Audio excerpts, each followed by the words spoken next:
ഇത്രയേറെ സദസ്യരോ?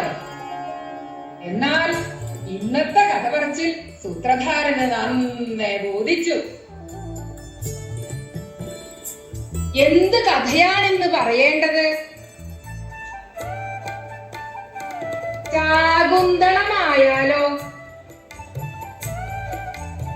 എന്താ ശാകുന്തളം എന്നറിയോ? എവിടെ അറിയാനാ അല്ലേ?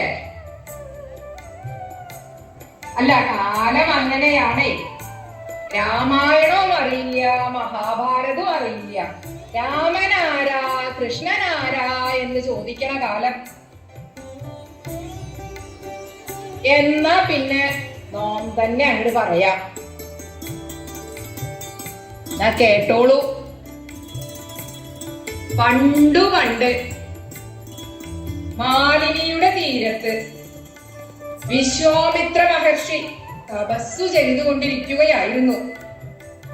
തേജസ്വിയായ ആ മുനിയുടെ തപസ്സു കണ്ട് ഇന്ദ്രനൊരസൂയ.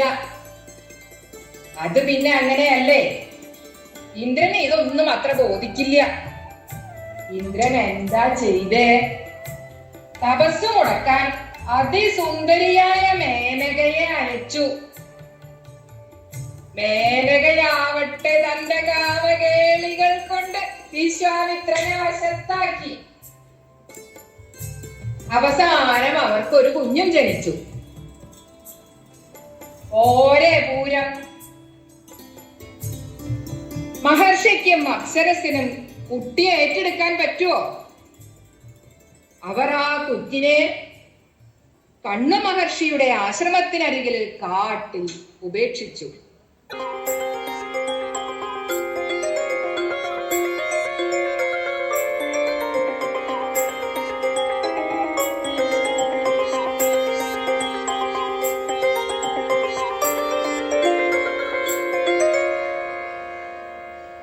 പിന്നെ എന്താണ്ടായേ? അയ്യോ, ഇത് കണ്ടോ? ആ കുഞ്ഞിനെ ശകുന്ത പക്ഷികൾ വളർത്തി. അത് കണ്ട ആരാ വന്നത്? സാക്ഷാൽ കണ്വ മഹർഷി.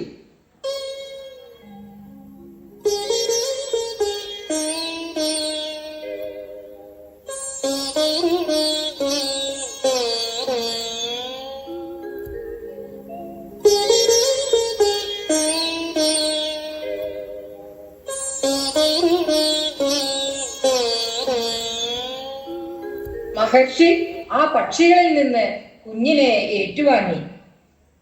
ശകുന്ത പക്ഷികൾ വളർത്തിയത് കൊണ്ട് ശകുന്തള എന്ന പേരും നൽകി.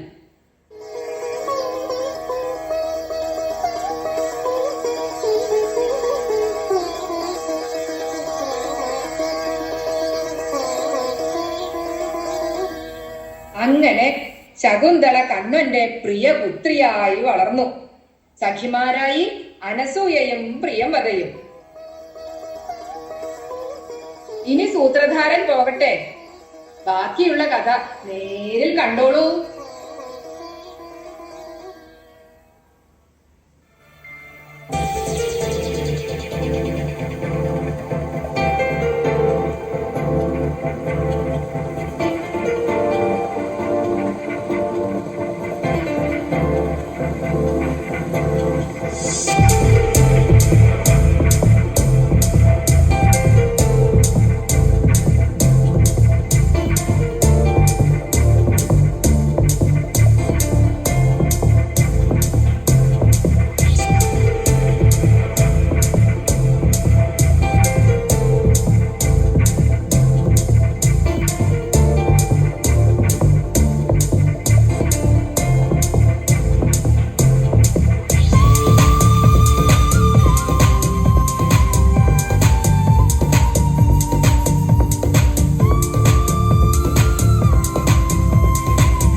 നിന്നേക്കാൾ അധികം സ്നേഹം ഈ വൃക്ഷങ്ങളെയാണെന്ന് തോന്നുന്നു. അദ്ദേഹം മുല്ലപ്പൂ പോലെ കോമളയായ നിന്നെയാണല്ലോ ഈ വൃക്ഷങ്ങളെ നനയ്ക്കാൻ നിയോഗിച്ചത്. പിതാവിന്റെ കൽപ്പന മാത്രമല്ല, എനിക്കും ഈ വൃക്ഷങ്ങളെയും മൃഗങ്ങളെയും സ്നേഹമാണ്.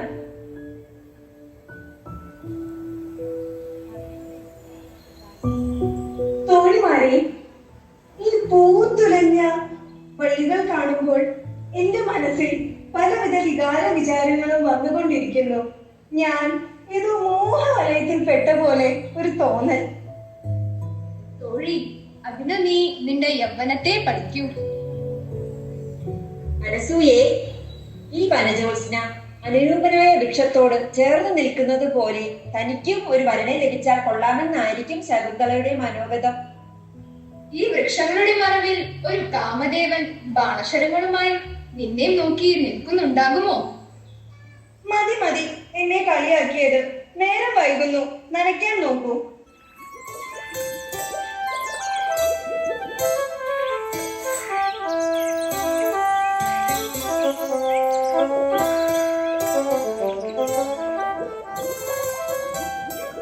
അയ്യോ തോഴിമാരെ, രക്ഷിക്കൂ, രക്ഷിക്കൂ, രക്ഷിക്കൂ.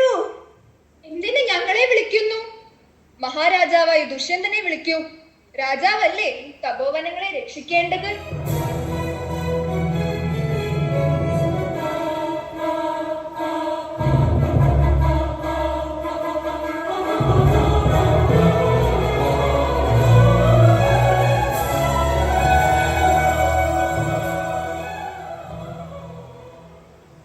സുന്ദരികളായ നിങ്ങൾ ആരാണ്? ഈ ആശ്രമത്തിലെ അന്തേവാസികളാണെന്ന് തോന്നുന്നുവല്ലോ. മഹാരാജാവേ, പ്രണാമം. ഞങ്ങൾ താതകണ്വന്റെ മക്കളാണ്. ഇവൾ ശകുന്തള, ഞാൻ അനസൂയ, ഇവൾ പ്രിയംവദ. അങ്ങയ്ക്ക് ആശ്രമത്തിലേക്ക് സ്വാഗതം. അങ്ങനെ ദുഷ്യന്തൻ അവിടെ അങ്ങോട്ട് കൂടി. മഹർഷി ആശ്രമത്തിൽ ഉണ്ടായിരുന്നില്ല. ഇതിനിടെ ദുഷ്യന്തനും ശകുന്തളയും ഗാന്ധർവ വിധി പ്രകാരം വിവാഹവും കഴിച്ചു.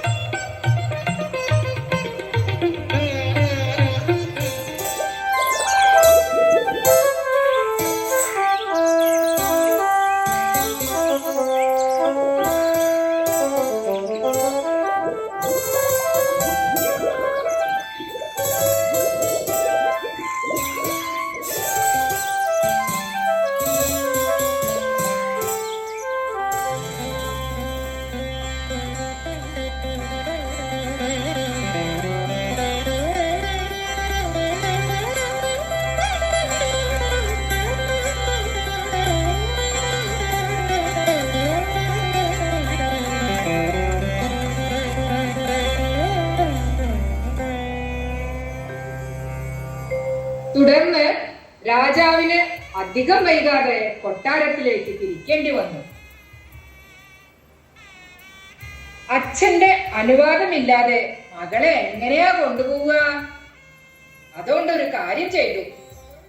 ഓർമ്മയ്ക്കായി തന്റെ മുദ്രമോതിരം നൽകി യാത്രയാകുന്നു.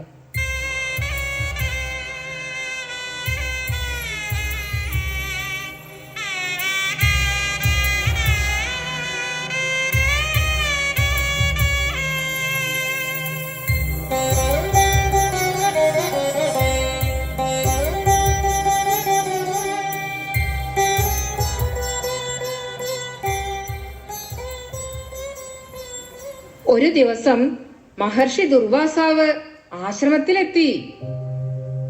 മഹർഷി എത്തിയത് ശകുന്തള അറിഞ്ഞില്ല. തന്റെ പ്രിയതമന്റെ ഓർമ്മകളിൽ മുഴുകിയിരിക്കുകയായിരുന്നു.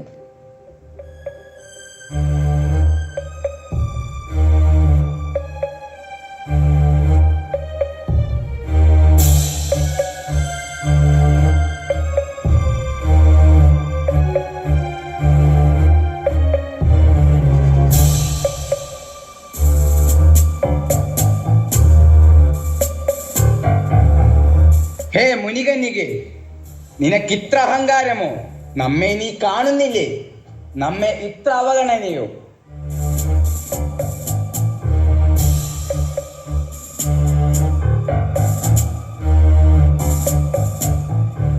ഈ അഹങ്കാരം നാം ഒരിക്കലും പൊറുക്കുകയില്ല. ഇതിനു നീ ശിക്ഷ അനുഭവിച്ചേ തീരൂ.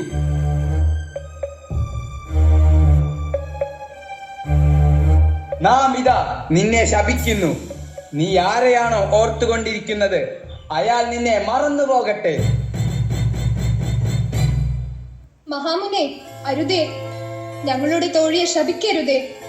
അവൾ അറിയാതെ ചെയ്തു പോയ ഈ അപരാധത്തിന് അവൾക്ക് മാപ്പ് നൽകണേ.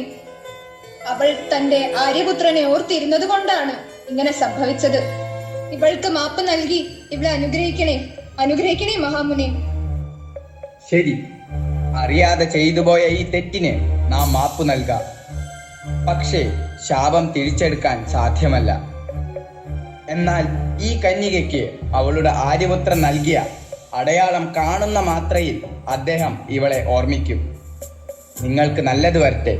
നാം തിരിച്ചു പോകുന്നു.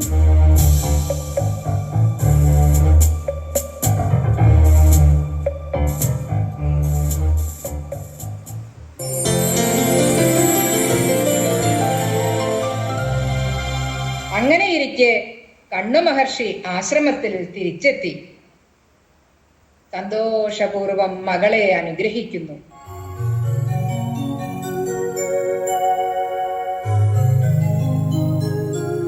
മകളെ ശകുന്തളെ, നന്നായി വരട്ടെ.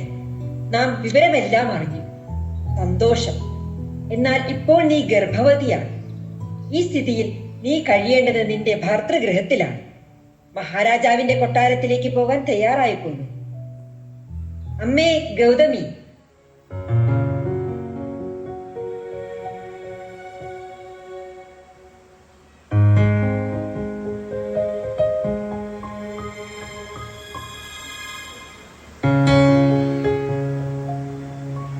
നിങ്ങൾ ശകുന്തളയെ ദുഷ്യന്ത മഹാരാജാവിന്റെ അടുത്തെത്തിക്കുവിൻ.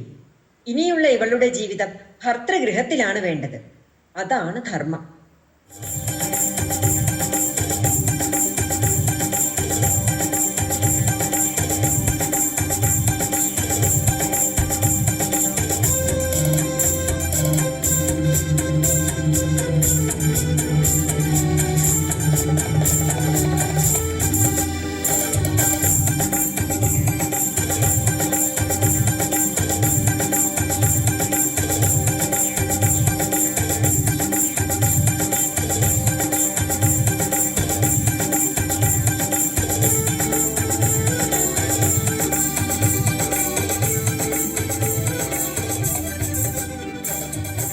കണ്ണു മഹർഷി, മകളെ യാത്രയയക്കൂ.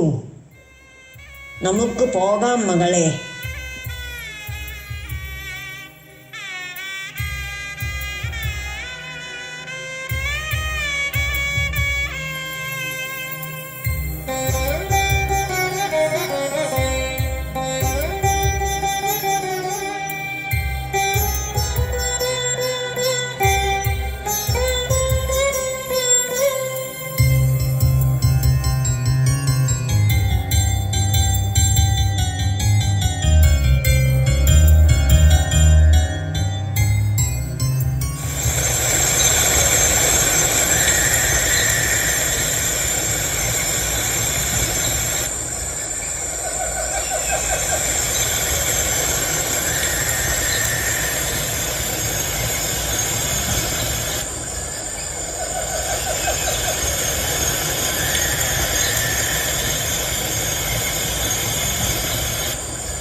എന്താ ഈ കാണണേ? എന്താ ഒരു ഭംഗി! നോക്കൂ, കളകളം പാടി നിറഞ്ഞൊഴുകുന്ന പുഴ. ഇതുവഴിയാണ് ശകുന്തളയുടെ ഭർതൃഗൃഹത്തിലേക്കുള്ള പോക്ക്. ഇത് എന്താണ് കാനന കന്യകയ്ക്ക് കരുതി വെച്ചിരിക്കുന്നത് എന്ന് നോക്കാം അല്ലേ?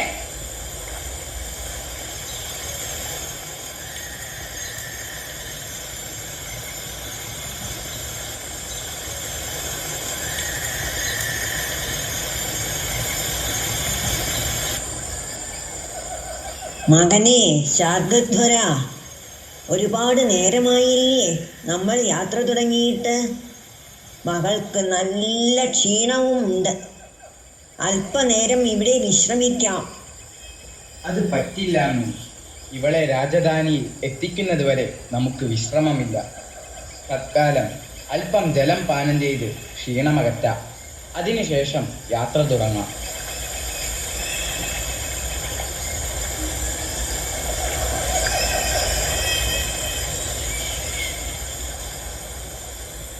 അങ്ങനെ ജലം പാനം ചെയ്യുന്ന വേളയിൽ ശകുന്തളയുടെ മോതിരം വെള്ളത്തിൽ വീണുപോയി.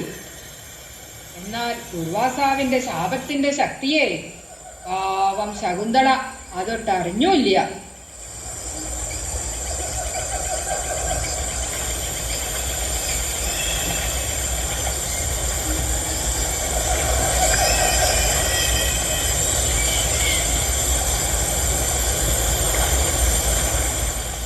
ഇന്ന് നേരം വല്ലാതെ വൈകി. പടത്തിലേക്ക് ഇനി വല്ലതും കിട്ടുമോ ആവോ?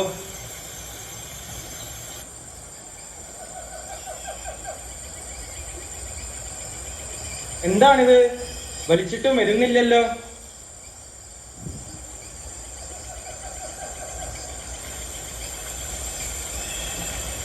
അല്ല, ഈ മീനിന് എന്തോ പ്രത്യേകത ഉണ്ടല്ലോ. ഒന്ന് നോക്കിക്കളയാം.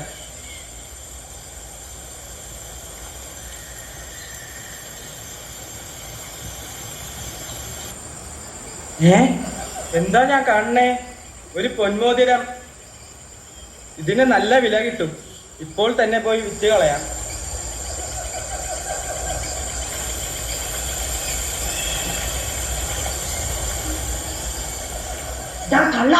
എന്താ നിന്റെ കയ്യിൽ?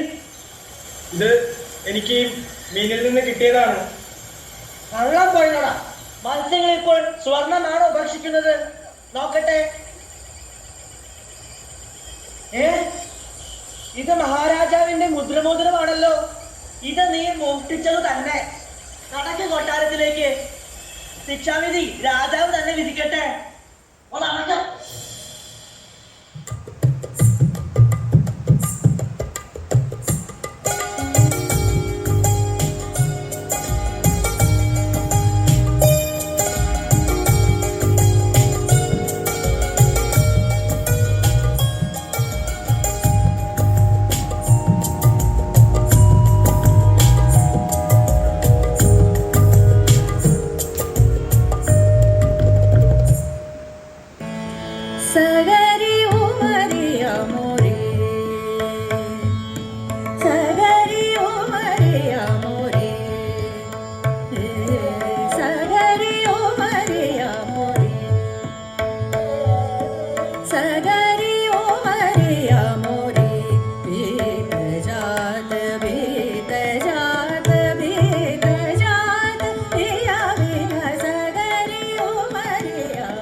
വന്ദനം മഹർഷിമാരെ.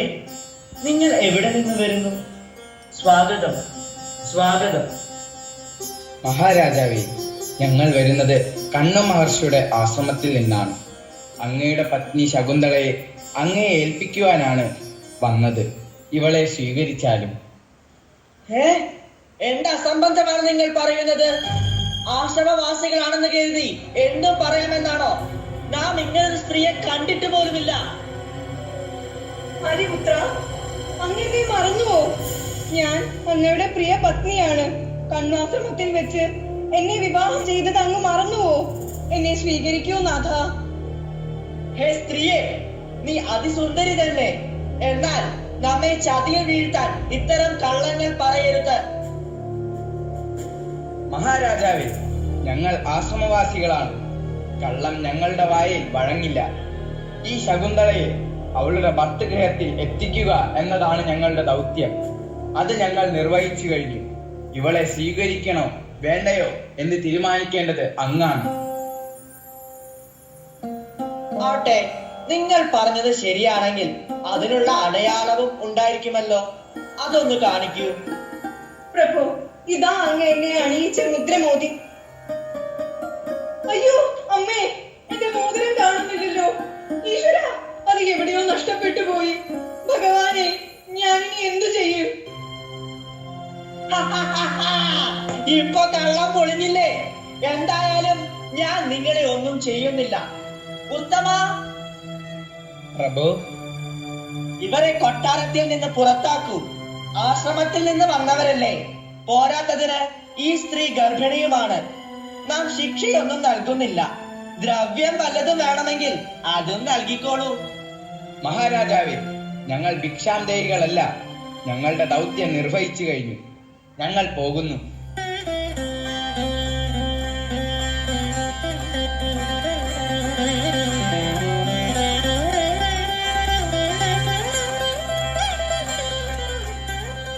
മഹാപ്രഭു, ഇതാ ഒരു കള്ളൻ. ഇവന്റെ കയ്യിൽ അങ്ങയുടെ മുദ്രമോതിരം. ഇതിവൻ മോഷ്ടിച്ചതാവാനേ തരമുള്ളൂ. ഇതിനുള്ള ശിക്ഷ അങ്ങ് തന്നെ നൽകിയാലും. തമ്പുരാനെ, ഇത് ഞാൻ കട്ടതല്ല. ആകട്ടെ, നാം ഒന്ന് നോക്കട്ടെ.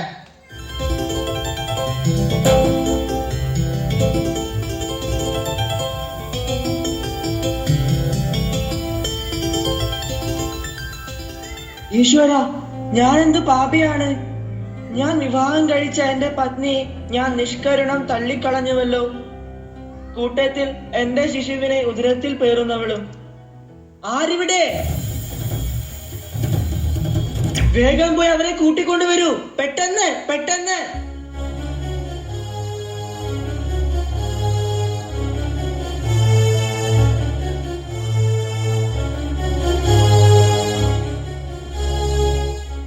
അടിയനെല്ലായിടവും നോക്കി തിരുമനസ്സേ, ആരെയും എവിടെയും കാണുന്നില്ല.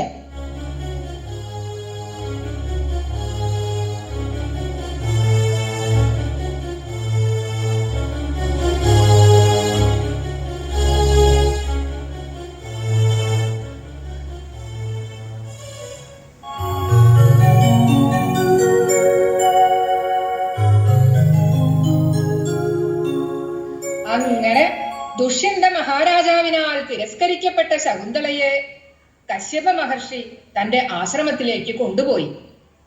അവിടെ വെച്ച് ശകുന്തള ഒരു ഉണ്ണിക്ക് ജന്മം നൽകി. വർഷങ്ങൾ 5-6 കഴിഞ്ഞു. ഒരിക്കൽ വേട്ടയ്ക്കായി പുറപ്പെട്ട മഹാരാജാവ് മഹർഷിയുടെ ആശ്രമ പരിസരത്തെത്തി. അവിടെ അദ്ദേഹം കണ്ട കാഴ്ച അത്ഭുതകരമായിരുന്നു. ഒരു സിംഹക്കുട്ടിയുടെ വായിൽ പല്ലെണ്ണിക്കൊണ്ടിരിക്കുന്ന ഒരു മുനികുമാരൻ. വായതുറക്ക്, നിന്റെ വായിൽ എത്ര പല്ലുണ്ടെന്ന് നോക്കട്ടെ. നിങ്ങളും എണ്ണിക്കോളൂ, എന്നിട്ട് മുത്തശ്ശനോട് പറയാം. ഉണ്ണി, നീ ആരാണ്? എന്താണ് നിന്റെ പേര്? എന്റെ പേര് ഭരതൻ. എന്റെ അച്ഛന്റെ പേര് മഹാരാജൻ ദുഷ്യന്തൻ. ഓഹോ, അപ്പോൾ നീ ദുഷ്യന്തന്റെ പുത്രനാണല്ലേ. അപ്പോൾ ആരാണ് ഉണ്ണിയുടെ അമ്മ? ഞാൻ ശകുന്തളയുടെ പുത്രനാണ്. എന്നെ വിടൂ, ഞാൻ മുത്തശ്ശനെ പോയി വിളിക്കാം.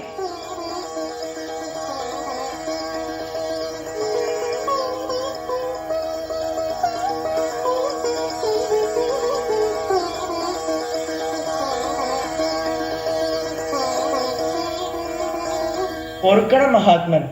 അറിവില്ലായ്മ കൊണ്ട് ഞാൻ വലിയ ഒരു തെറ്റ് ചെയ്തു. ഗാന്ധർവ വിധിപ്രകാരം വിവാഹം കഴിച്ച ഈ ശകുന്തളയെ ഞാൻ ഉപേക്ഷിച്ചു. ക്ഷമിക്കണം മഹർഷി, ക്ഷമിക്കണം.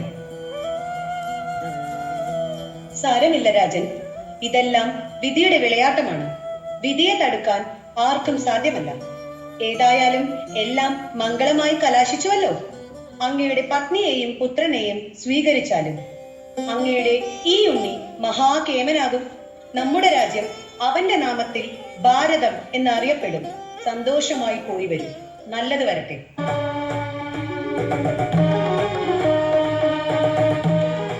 അപ്പോ അവസാനം എല്ലാം മംഗളമായി അവസാനിച്ചു. അല്ല, എന്താ എല്ലാവരും മിഴിച്ചിരിക്കണേ? കഥ കഴിഞ്ഞു. ഇനി വേറൊരു കഥയുമായിട്ട് സൂത്രധാരൻ വേറൊരു അവസരത്തിലെത്താം. യാത്രയില്ല.